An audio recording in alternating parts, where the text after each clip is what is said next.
Donc on aborde la leçon 5 qui nous rapproche de notre temps, hein, de notre époque. Et contrairement aux autres leçons qui se situaient dans des temps avec lesquels notre lien est difficile quand même à établir, aujourd'hui on est à 1000 ans de notre époque et on est déjà en contact avec des noms, avec des institutions qui sont toujours, enfin, qui sont en relation étroite avec le présent. C'est on tombe sur là, le bas Moyen-Âge, c'est une époque fondatrice pour notre époque à nous. Et je vais vous parler de juristes qui, par succession de maîtres à disciples, sont reliés à notre présent. C'est-à-dire que, en réalité, les universitaires aujourd'hui sont les successeurs directs de ceux dont nous allons parler. Donc la période qui va de l'an 1000 à l'an 1500. Sauf à adhérer dans l'hypothèse dont on avait parlé au départ de récentisme, on admet, enfin au moins provisoirement, pour quelque temps, qu'il y a effectivement au Haut Moyen-Âge une rupture. La science du droit a disparu, si bien que ce qui s'enseigne au sujet du XIe siècle, c'est les prémices d'une redécouverte et d'une renaissance du droit romain. Alors, au XIe siècle, cette redécouverte du droit, elle est générée par une lutte qui est théologique et politique, qui est célèbre. Hein. C'est la querelle, la grande querelle entre l'Église et l'Empire.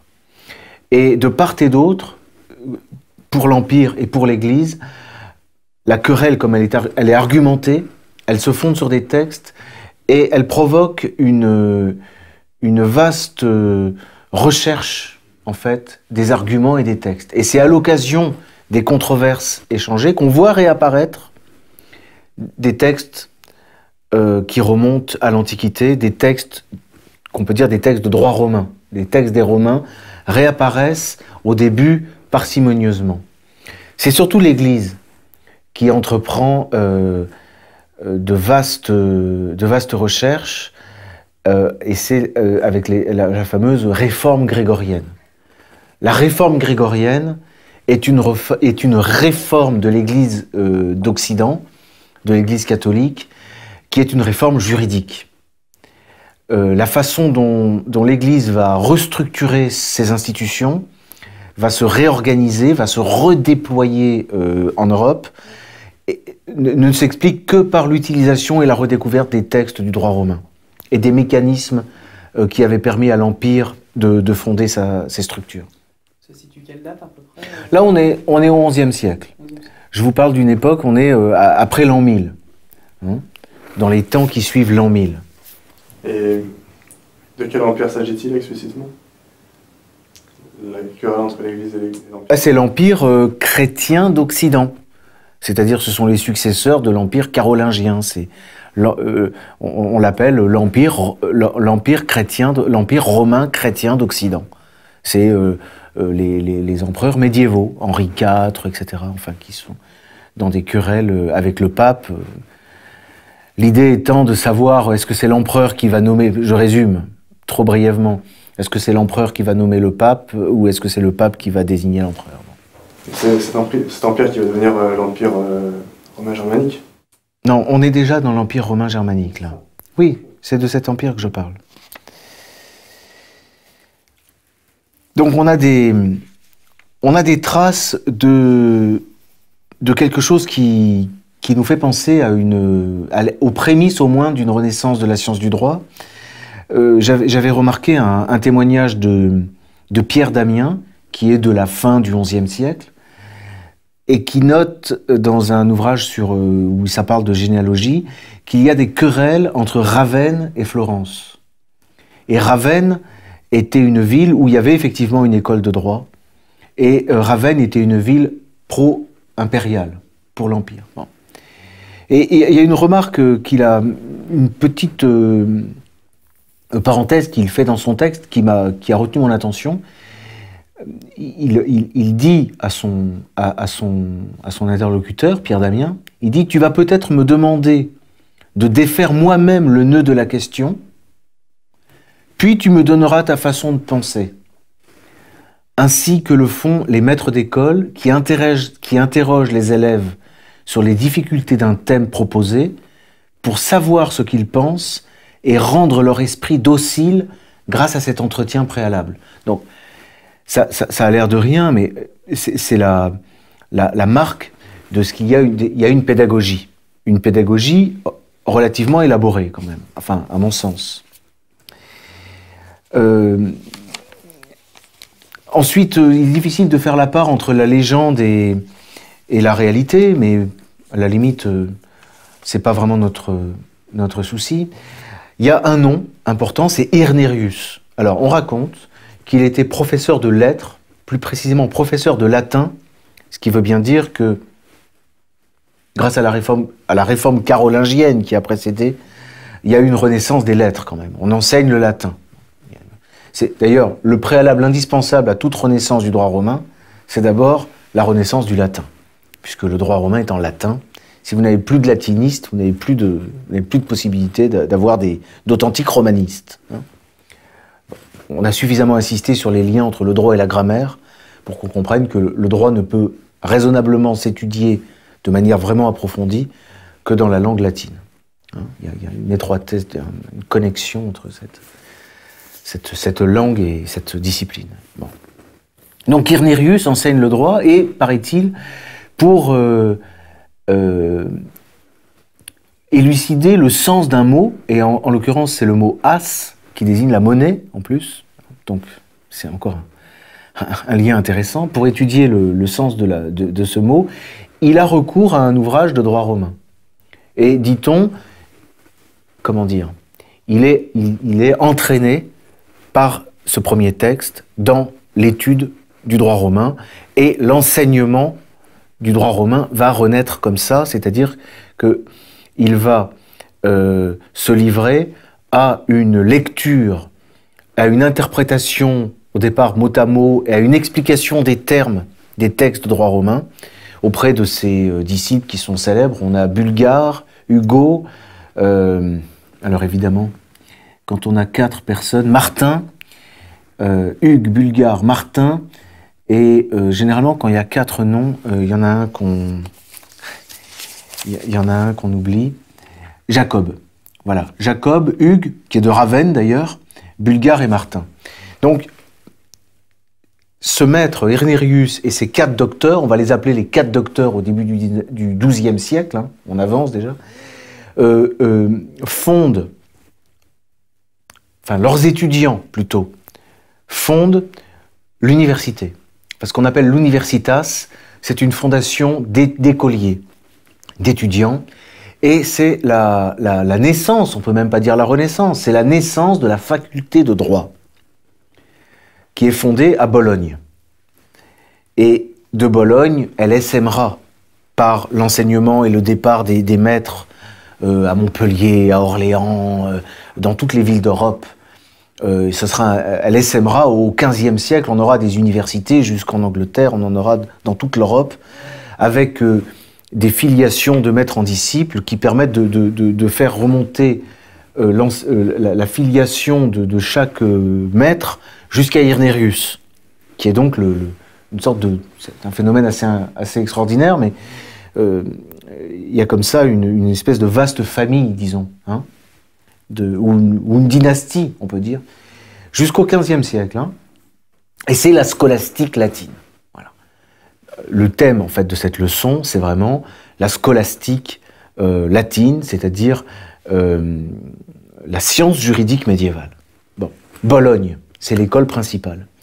On a ensuite, au XIIIe, XIVe siècle, une école importante qui a lieu à Orléans. Et c'est là qu'on voit déjà le rôle de la France, qui n'est pas un... On a du mal à mesurer l'importance qu'a eu la France dans l'histoire, parce qu'aujourd'hui, elle est tellement réduite à rien qu'il faut vraiment faire beaucoup d'efforts. Mais la France était en somme un peu, quand même, au cœur de l'Europe, hein, et y compris intellectuellement. Donc on a Orléans hein, comme école importante. Oui, alors la légende nous dit que les troupes impériales, les troupes de Lothaire II, hein, avec ses alliés pisans, en pillant Amalfi en 1136, font la découverte d'un manuscrit du digeste qui est particulièrement précieux. On a cru que c'était le manuscrit original, longtemps. Il semble que ce soit une copie, mais vraiment contemporaine de Justinien ou immédiatement postérieure à Justinien. Un manuscrit d'une qualité absolument exceptionnelle, et il est remis par les Pisans au maître bolonais, donc au professeur de Bologne. Donc, l'université, la faculté de droit, se livre à la lecture des textes hérités donc de Justinien, cette compilation justinienne dont on a déjà parlé. Alors, je vais vous donner ce qui est à la fois la méthode et qui peut être compris également comme c'est à la fois la méthode d'une leçon au Moyen-Âge, chez les juristes, et c'est une méthode d'ailleurs qui est toujours valable. Elle est toujours applicable et appliquée. Dans le meilleur des cas, elle est appliquée encore. Mais c'est en même temps une sorte de chronologie, c'est-à-dire on a le début de la science du droit et puis ensuite les exercices deviennent de plus en plus élaborés. Donc ça recoupe aussi l'évolution de la science du droit du XIe au XIIIe siècle, disons. Bon. La glose, c'est comme ça qu'on désigne cette méthode, la glose. La glose consiste d'abord, dit-on, à dicter le texte. Donc c'est la première étape, c'est la lecture. On fait une lecture. Ensuite, dit-on, on en donne le sommaire, c'est-à-dire on donne le sommaire, un aperçu général de la loi, du contenu. Puis commence l'explication proprement dite, qu'on appelle le tractatus. Le tractatus, il consiste d'abord, à nouveau, en une lecture à haute voix du texte étudié, et puis on entre proprement, vraiment, on entre dans l'étude avec le second sens, il y a la lectio, c'est le sens vraiment l'écorce, c'est-à-dire le texte. Sensus, c'est déjà un commentaire, mais c'est un commentaire littéral, c'est-à-dire qu'on prend les termes et on en donne le sens, tout simplement. Et d'ailleurs, à l'origine, les premières gloses, parce que cette école médiévale, elle nous est arrivée aujourd'hui par les traces écrites qui nous sont restées. Mais il faut évidemment l'imaginer vivante. C'est-à-dire que vous avez le maître qui va tout simplement se livrer à l'explication d'un texte, et dans les manuscrits, on retrouve entre les lignes, écrit en plus petit, la définition du mot. En tout cas, c'est comme ça que commencent les gloses, par des notes intralinéaires. Et puis, petit à petit, les explications deviennent plus importantes, donc l'enseignement, visiblement, se complexifie, et les gloses se déplacent sur les marges du texte. Donc on a le texte romain, le texte latin d'origine, de Justinien, et sur les bords, on a les commentaires, qui prennent de plus en plus d'importance au fur et à mesure de décennie en décennie. Hein. Et puis ensuite, au XIVe, XVe siècle, on a même la post-glose, c'est-à-dire les commentaires des commentaires. Ce qui fait que la plupart les textes médiévaux ont cette apparence. Vous voyez, c'est-à-dire au centre, vous avez le texte étudié, et sur les bords, vous avez les commentaires. Voilà. Alors, les commentaires, je vous ai parlé du sensus, c'est-à-dire le sens des mots, et il y a le troisième sens qui, lui, est propre à la matière juridique, puisque c'est la sententia. La sententia, la sentence, c'est la recherche de l'esprit du texte au moyen, et là on est vraiment dans la science du droit romain, le professeur et les étudiants médiévaux vont essayer de reconstituer les cas, c'est-à-dire les hypothèses concrètes ou abstraites, enfin, ou imaginaires, enfin, le cas qui a posé le problème que résout le fragment de texte étudié. Il s'agit de retrouver, de reconstituer le cheminement intellectuel qui est parti d'une hypothèse, avec une question et avec les solutions. Voilà. Et là, il s'agit véritablement de ranimer en réalité, je ne veux pas faire de poésie et employer des grands mots, mais il s'agit de ranimer la scène originelle qui a donné lieu au fragment que l'on est en train d'étudier. En fait, c'est ça qu'on est en train de faire. On est réellement dans une herméneutique, enfin, pour le dire avec un terme savant, c'est une interprétation. Comme le droit romain est constitué de fragments qui consistent dans l'étude de cas et dans des solutions données à des cas, la façon de l'interpréter au plus près va consister à retrouver les cas et à ranimer les controverses. Et précisément, le grand exercice, une fois terminé le Tractatus, le grand exercice qui va prendre le dessus d'ailleurs, même sur la lecture, c'est la controverse. C'est la disputatio. C'est-à-dire qu'au Moyen-Âge, dès le XIIe siècle, et peut-être même dès l'origine, l'enseignant a un schéma de procédure, c'est une véritable procédure, qui consiste à donner des exemples aux étudiants. Soit ce sont des cas fictifs qui ont été imaginés dans l'université, soit ce sont les cas tirés du droit romain, soit ce sont des cas réels, puisque la pratique, à nouveau, alimente l'étude d'hypothèses et de problèmes. Alors surtout quand c'est l'empereur qui vient consulter les juristes. Et on a effectivement des cas où l'empereur vient consulter les juristes pour lui demander un avis sur telle et telle question. Donc on donne le cas permet de poser une question, et les juristes se livrent alors à ce qu'ils appellent la disputatio, c'est-à-dire l'opposition du pour et du contre, du pro et du contra.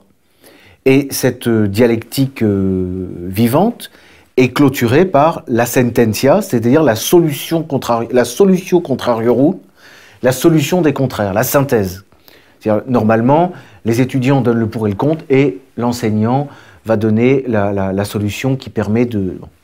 Je fais une remarque, c'est que cet ordre, le cas, la question, la dispute et la solution, c'est l'ordre qui est toujours adopté aujourd'hui dans les facultés de droit, quand on dit aux étudiants comment résoudre un cas pratique, comment organiser leur dissertation, c'est toujours selon ces catégories-là. Et par ailleurs, lorsque vous avez un procès, comme il s'en déroule tous les jours, encore aujourd'hui, j'étais à un procès, vous avez ces phases. Vous avez une phase où on donne les faits, et puis la question est posée, et puis on a le pour, c'est-à-dire le procureur par exemple, le contre, l'avocat de la défense, et puis la solution sera donnée après délibéré par le magistrat. Voilà. Et c'est pas par hasard que je fais ce parallèle entre la procédure savante d'enseignement et la procédure judiciaire, parce que la renaissance de l'étude du droit, la renaissance de la science du droit va se manifester de manière, j'allais dire de manière violente, sur les pouvoirs temporels et même spirituels, puisqu'elle va réformer les procédures. C'est-à-dire que la procédure canonique, l'Église adopte les procédures issues de l'université. L'Église, l'Empire, les royaumes, on met un terme aux procédures antérieures qui étaient des procédures ordaliques, qui étaient des procédures barbares, quoi. Par exemple, vous aviez on vous brûlait et on observait si dans les jours qui suivaient la plaie devenait purulente, vous aviez tort, et si elle guérissait, vous aviez raison. Voilà. C'est ce qu'on appelait l'ordalie, c'est-à-dire le jugement de Dieu. C'est à Dieu de décider. Quelque part, Dieu décide toujours, mais il le fait par le biais de la raison du juge. Donc ça, c'est proprement le cœur de ce qui se passe, le centre de cette époque, c'est la faculté de droit. Maintenant, comme je le fais quasiment à chaque leçon, c'est-à-dire une fois que j'ai posé l'essentiel du thème, je vais faire quelques remarques. Et là, mes remarques vont avoir une certaine uniformité parce que je vais passer en revue ce qu'on pourrait appeler les sciences sœurs de la science du droit romain. Il y a un phénomène assez curieux de mimétisme qui fait que non seulement le droit romain renaît dans l'université et il y a une ranimation de cette étude, mais il va se dupliquer. Et d'abord, il faut commencer par parler de la théologie. Parce que la théologie, à cause, diront en particulier qui? Les partisans de Vatican II et les partisans d'un évangile, de l'amour. Bon. À cause du droit. Parce que le grand ennemi de la réforme récente, c'est vraiment l'Église médiévale. Hein. Parce que pourquoi? Parce qu'au Moyen-Âge, l'Église devient très juridique. C'est l'âge de l'Église catholique au sens d'une structure vraiment ancrée dans la réalité, c'est le Moyen-Âge. Et alors, il y a une concurrence qui s'établit entre juristes et théologiens. C'est-à-dire qu'ils sont quasiment sur le même plan, à tel point que les juristes prétendent qu'ils n'ont pas besoin de lire la Bible, parce que tout est dans le digeste. La lecture du digeste, pour un enseignant de droit romain comme Accurse, qui a rédigé la Grande Glose au XIIIe siècle, qui est la synthèse déjà des commentaires des premiers maîtres, qui est la base, la glose d'Accurse. Il dit, il n'y a pas besoin d'étudier, pour faire son salut, il n'y a pas besoin de lire la Bible. Le digeste suffit. Et tenez, j'ai pris un exemple qui est tiré du père Chenu. Alors, vous savez, Vatican II, les pères de Vatican II, vous avez Chenu, vous avez Delubac et vous avez Congar. Donc, on est là à bonne école. Hein, bon. Et il nous parle de la théologie au XIIe siècle. Et il déplore ce qui se passe dans la faculté de théologie. Hein, parce que vous avez, la renaissance du droit romain a structuré l'université en 3 théologies. Le droit, la théologie et la médecine. Mais la faculté de droit est première. Hein. Il déplore. Il dit la question n'est plus l'interrogation spontanée devant un point obscur rencontré dans un texte. La question, c'est une technique consciemment et méthodiquement appliquée. Là même où il n'y avait pas en principe de difficulté rencontrée. Alors il déplore le formalisme scolaire. On ne pense plus au texte, en fait, on pense à l'exercice sur les textes. Il parle de Roger Bacon qui s'en plaindra. Le goût des questiones fera peu à peu négliger la lecture des textes, y compris du texte sacré. Disputatio, par une conséquence normale, la question se détache peu à peu du texte qu'il avait suscité et se constitue en un genre autonome, en dehors de la lectio. C'est ce qu'on disait tout à l'heure. Et il reconnaît quand même la puissance d'intelligibilité qu'elle recèle, la question. En particulier dans les disciplines spéculatives, où elle fournit un instrument homogène aux lois de l'esprit. C'est un événement extraordinaire qui se produit dans l'université chez les théologiens, avec cette méthode. Le niveau qu'a atteint à ces époques la théologie est resté inégalé. Enfin, on est sorti de cette époque quand même. Hein. On a déconnecté avec ce qui se passait à l'époque. Et j'ai retrouvé des éléments. Alors il y a une phrase de Dante pour dire la concentration, le degré de méditation qu'a suscité quoi en fait? La raison pour les gens de cette époque. Enfin, il y a eu une concentration sur qu'est-ce que connaître, qu'est-ce que la connaissance spéculative, qu'est-ce que spéculer. Dante dit qu'il n'est pas de science sans mémoire de ce que l'on a compris. C'est-à-dire qu'il y a une élaboration de l'enseignement qui est placée au cœur de tout. Non seulement il y a une méthode à base de questions, mais on élabore également, on conçoit que ce n'est qu'une première étape et que la conception, la vraie connaissance a besoin de cette expérience, qui est la résolution de questions grâce au maître qui pose sans arrêt à ses étudiants des questions, mais ce n'est qu'une base, ce n'est qu'une première expérience qui va servir aux étudiants ensuite à se remémorer l'expérience qu'ils ont vécue et à prendre conscience de deux choses, c'est ce que dit de manière, je n'ai pas trouvé plus claire que chez Duns Scott, qui va leur permettre à la fois de connaître ce qu'ils ont compris le jour de cette leçon, mais aussi de reconnaître qu'ils ont compris quelque chose, c'est-à-dire de reconnaître qu'il y a eu un acte de connaissance. Bon, on est dans la théologie médiévale, hein, on ne va pas rentrer plus en avant, hein, avec toute la querelle des universaux, Guillaume d'Occam, etc. Bon, c'est pour vous dire, pour vous donner une idée. Alors voilà déjà les rapports du droit romain et de la théologie.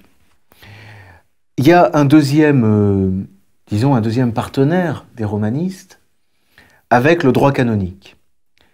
Ce qui s'est produit, c'est qu'au début de la réforme grégorienne, pendant la réforme grégorienne, l'Église utilisait le droit romain. Et comme dans l'Antiquité, elle disait l'Église vit sur le droit romain.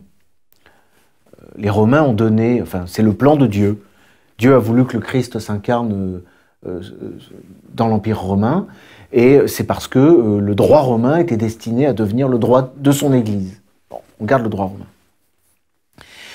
Alors peut-être est-ce dû à la concurrence avec l'Empire temporel, qui lui adoptait d'autant plus facilement le droit romain, qui était le droit de l'Empire. Toujours est-il qu'il y a une sorte de duplicata du droit romain qui s'effectue de la part des juristes canonistes. Et ils vont en fait produire par leur école, leur propre école, l'équivalent du corps du droit romain, l'équivalent de la compilation de Justinien, sauf qu'au lieu d'invoquer des querelles de Romains, des querelles de juristes, ils vont avoir recours au concile, aux pères de l'Église, aux décisions des papes, et ils vont les organiser par cas et par question. Ça va donner, alors c'est Gratien qui a écrit la Concorde des canons discordants. Voilà. Et ça va générer une branche du droit nouvelle qui est le droit canonique, puisque vous avez des romanistes. Alors il ne faut pas exagérer le fossé entre les deux sciences. Souvent les canonistes, les juristes étaient diplômés des deux universités. Et c'est bien le même esprit, et c'est bien la même... sans compter que les disputes, y compris pour les causes, par exemple, le mariage est un champ de bataille entre canonistes et civilistes, puis qu'il faut savoir si c'est de la compétence de l'Église ou si c'est de la compétence de l'Empire. Bon, bref. Donc, le droit canonique apparaît à l'époque. Et dès lors que il y a un phénomène intéressant, c'est que dès lors que l'Église a réussi à structurer son droit, elle s'oppose au droit romain. Notamment, elle interdit l'étude du droit romain à Paris. Et on interdit, ça, dès l'origine, on a des décisions des papes qui interdisent l'étude du droit romain aux moines. Parce que le phénomène, c'est que les moines ne s'intéressaient plus à la Bible ou à la prière, mais au procès et au digeste. Ce qui était d'ailleurs financièrement plus fructueux que la prière. Bon. Donc il y a une offensive contre le droit romain. Là, je voudrais citer en passant Gabriel Lebras, avec lequel vous avez un contact direct, puisque moi j'ai étudié avec Yann Thomas, qui lui-même a étudié avec Michel Villet, qui lui-même a étudié avec Gabriel Lebras. Donc, voilà votre maître, hein, qui disait devoir faire une histoire de la dialectique. À propos du droit canonique, hein. Il dit que le feu de la recherche a été entretenu par les questiones, les disputationes. C'est vraiment le thème de l'époque. Je ne cesse de professer que la dialectique est le nerf de notre science et que ses procédés, son énergie, entre la génération d'Yves de Chartres et celle des premiers glossateurs du Sexte, ont permis la construction d'un droit classique de l'Église aussi rigoureux que celui de l'Empire romain. Et on a même chez Max Weber et chez Carl Schmitt, le disciple de Max Weber, l'idée que le droit canonique, en fait, est allé plus loin même dans la rationalité que le droit romain. Et qu'en tout cas, c'était la thèse de Max Weber,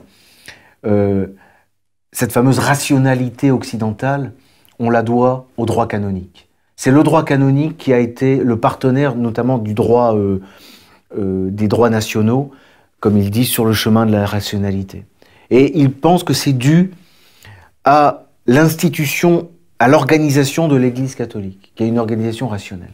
Bon, alors après, il y a toujours les querelles entre les théologiens et les juristes. Est-ce que cette organisation, elle est due au droit?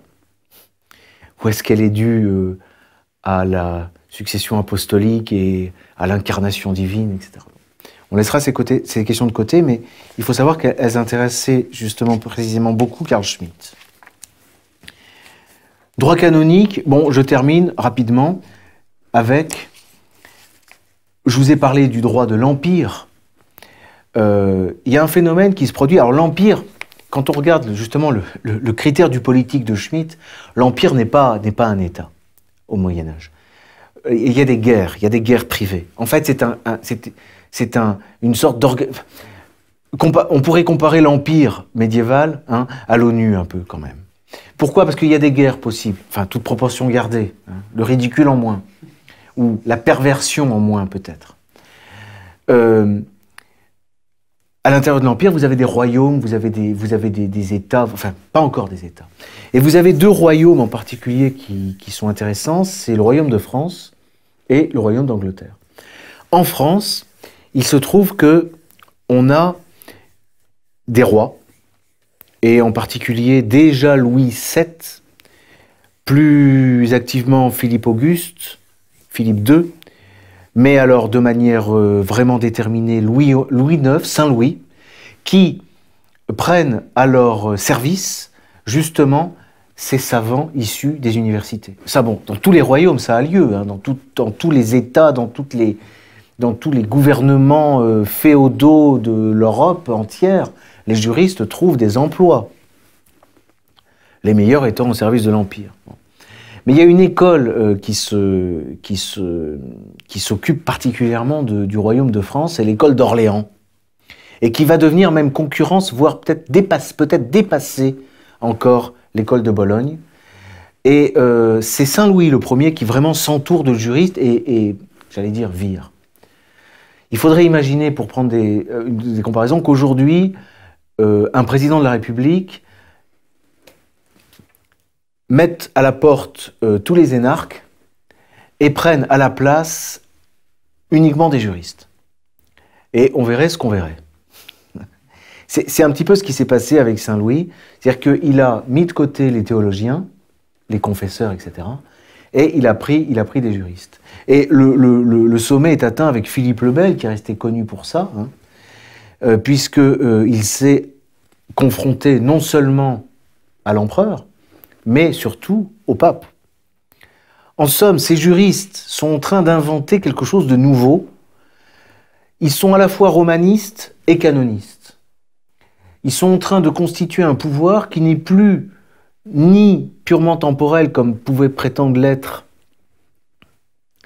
l'empereur. Ils sont en train de résoudre le problème du conflit entre le temporel et le spirituel. Et c'est là qu'on a l'embryon déjà de l'État, dans cette alchimie entre le droit canonique et le droit civil. Alors c'est intéressant parce qu'il va y avoir... Alors là, on est vraiment dans le droit français déjà. C'est-à-dire que, certes, ils appliquent le droit romain, mais il y a des ordonnances royales qui sont rendues sur les conseils de la cour qui est composée de juristes. À l'imitation des empereurs, on a des ordonnances. Il y a un phénomène surtout qui est très important, c'est celui des coutumes. C'est-à-dire que les juristes romains, les romanistes et canonistes, vont rédiger des coutumes par région. Et alors, il faut se défaire de cette espèce de croyance selon laquelle les coutumes sont le fait d'analphabètes et qu'à côté on avait les juristes savants. Ça, c'est d'une stupidité absolue. Les coutumes sont le fait des romanistes et des juristes qui font, en fait, les coutumes, ce sont des codes, ce sont des lois. C'est déjà notre codification, le droit commercial, le droit civil, etc. Tout ça est en train de germer dans ces royaumes nationaux. Et il faut que je parle aussi, pour terminer, du royaume d'Angleterre. Parce qu'il y a encore quelque chose, je sais que parmi ceux qui m'écouteront, il y aura des étudiants qui auront lu et à qui on aura appris que le droit anglais, c'est un autre monde par rapport au droit continental. Ça, je me demande même si c'est pas une sorte de protection, de secret de fabrication du droit anglais, pour se protéger des incursions du continent. Il n'y a aucune scission entre le droit anglais et bien des grands savants du droit des Anglais et des Américains n'ont cessé de le dire. Ceux qui fondent la common law, ce sont soit des canonistes, soit des romanistes, soit les deux. Ce sont des juristes. Et d'ailleurs, qui est-ce qui s'installe en Angleterre? Ce sont les Normands. Et il se trouve que le royaume de Normandie, les États normands, étaient particulièrement en avance en ce qui concerne l'adoption du droit. Et même, ils étaient plus en avance que ce qui était à l'époque le roi de France, qui n'était pas grand-chose. Et puis, les Normands ont donné ensuite des empereurs comme l'empereur Frédéric II, etc. Donc, il y a vraiment une grande importance, justement, pour ce qui va devenir l'Angleterre, du droit. Et il suffirait pour s'en convaincre de voir quel est le cœur de la doctrine juridique du droit anglais, et je terminerai par là, c'est la fameuse doctrine du précédent. Et elle est vraiment typiquement scientifique. Lorsque vous avez un cas qui apparaît, on demande aux juristes anglais de l'observer avec le plus de scrupules possible, de se fier vraiment aux faits, et de trouver un autre cas, qui a été tranché, et qui soit similaire. Tout l'art consistant à faire des distinctions et à établir des similitudes entre le cas qu'on a à trancher et celui que nous avons déjà dans le passé tranché. On est typiquement dans la science du droit. Voilà. Je mentionne pour terminer cette leçon 5 qu'au XVe siècle, on a il y a 3 phénomènes qui sont importants et qui vont après ouvrir sur ce qu'on dira la prochaine leçon. D'abord, il y a l'imprimerie qui va apparaître au XVe siècle et qui va donc permettre de divulguer le savoir de manière beaucoup plus large. Il y a la fin de l'Empire d'Orient en 1453, puisque Constantinople est pris par les Turcs. Et à l'ultime fin du XVe, 1493, c'est la découverte du Nouveau Monde. Voilà. Donc j'en ai terminé avec cette leçon 5. Si vous voulez, il y a peut-être 2-3 questions. J'ai juste une petite remarque sur le foisonnement de toute cette raison bien avant les Lumières. Bon, là, je connais pas très bien, je ne connais pas particulièrement les Lumières, mais s'il y a une époque qui est lumineuse pour l'esprit, c'est bien le Moyen-Âge. Voilà. On en parlera la semaine prochaine, enfin, dans 15 jours. L'époque des Lumières, le XVIIIe siècle, est plutôt un époque, pour le droit en tout cas, l'entrée dans l'obscurantisme. Ah oui, où nous sommes, toujours, et dont nous essayons de sortir, grâce à l'histoire. Juste le schisme avec le protestantisme. Non, c'est XVIe siècle. Là, au début de la période dont je viens de vous parler, on a plutôt le schisme byzantin, c'est-à-dire la séparation avec l'Orient, avec l'Église orientale. Et s'il y a un secret de l'Occident, il est dans cette période-là. D'où vient la spécificité, quand même, la bizarrerie, j'allais dire, de l'homme occidental et de la femme occidentale? Bon, il y a quelque chose qui se joue à cette époque. Il y a un cap qui est pris, qui est incontestablement original, pour le meilleur et beaucoup pour le pire, il me semble.